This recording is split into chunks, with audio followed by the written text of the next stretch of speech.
তো বৈকালে আবার বেরোলাম।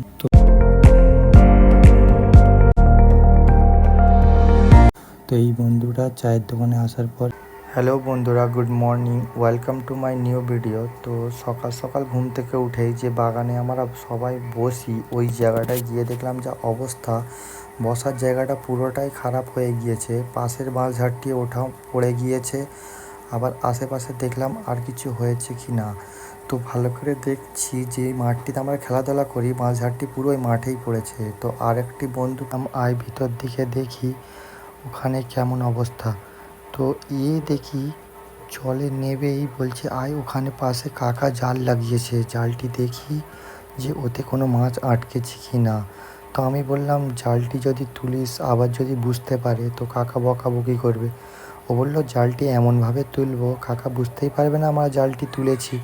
তো ওকে বললাম ঠিক আছে তুই সাবধানে জালটি তোল, দেখ ওতে মাছ আটকেছে কি না। তো তখনই ও বললো মাছ আটকেছে, একটি ছোট্ট কই মাছ। তো আমি দেখলাম মাছটি খুবই ছোট্ট ছিল। তো তাই বন্ধুটাকে বললাম ঠিক আছে জালটি লাগিয়ে দে। তারপর পিছন থেকে দেখি আরেকটি বাচ্চা আমাদের দেখা দেখি সেও জলে নেমে চলে আসছে আমাদের দিকে।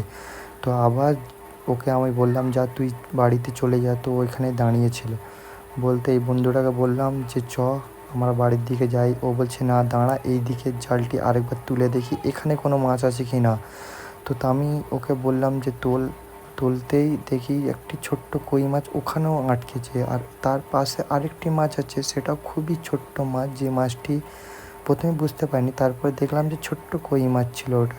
তো ওকে বললাম যে আচ্ছা ঠিক আছে জালটি লাগিয়ে দে ভালোভাবে, আর এখান থেকে নাহলে দেখলে চিল্লাচিল্লি করবে। বন্ধুটাকে বলার পরেই তো আমি আশেপাশে দেখছিলাম খুবই সুন্দর লাগতেছিল, তো বলে আমরা ঘরে চলে যাই। তো বৈকালে আবার বেরোলাম। তো কোথায় যাব ভিডিওতে আপনারা দেখতে পাবেন। এই যে বন্ধুটা যে বাইকটা চালাচ্ছিল সে বললো আমি চালাবো, তো তাই একে চাবিটা দিলাম। তো দেওয়ার পর আবার রাস্তায় যখন গেলাম আরও দুটো বন্ধু, তারাও বললো কোথায় যাচ্ছিস, আমিও যাব। তো তাই ওকে বললাম যে চা খেতে যাচ্ছি। তো তখনও বলল যে ভাই আমিও যাব। তো এই বলে ও একটু স্পিডে গাড়ি চালিয়ে যাচ্ছিল, আর আশপাশের যে সৌন্দর্য, তো তাই আমি আমার বন্ধুটাকে বললাম ভিতরের রাস্তা দিয়ে চলো।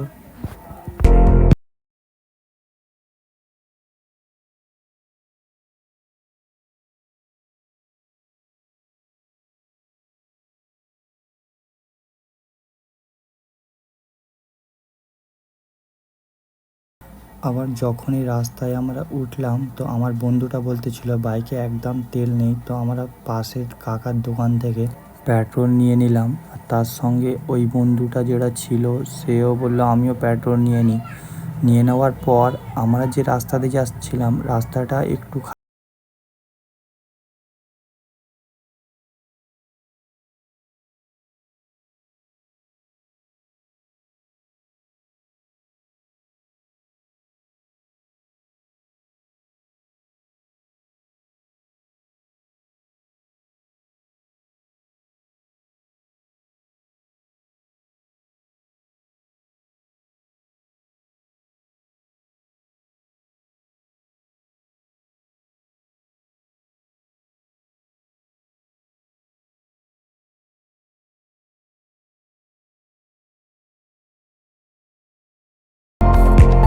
তো আমরা যে জায়গাটিতে যাওয়ার জন্য এসেছিলাম সেই জায়গাটিতে চলে এসেছি। তো এই বন্ধুরা দেখাচ্ছিল গম্বুজটা দেখ কি বড়, আর মাজারটাও খুবই সুন্দর। আর এই মাজারের অপোজিটেই ওই চায়ের দোকানে আমরা এসেছি।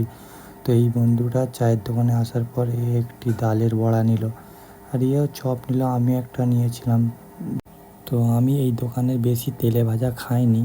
তো আমার এই দোকানে সব থেকে ভালো চাটাই লাগে। তো আমি চাটা নিলাম, নিয়ে এই বন্ধুটাকে বললাম যা পয়সাটা দিয়ে আয়।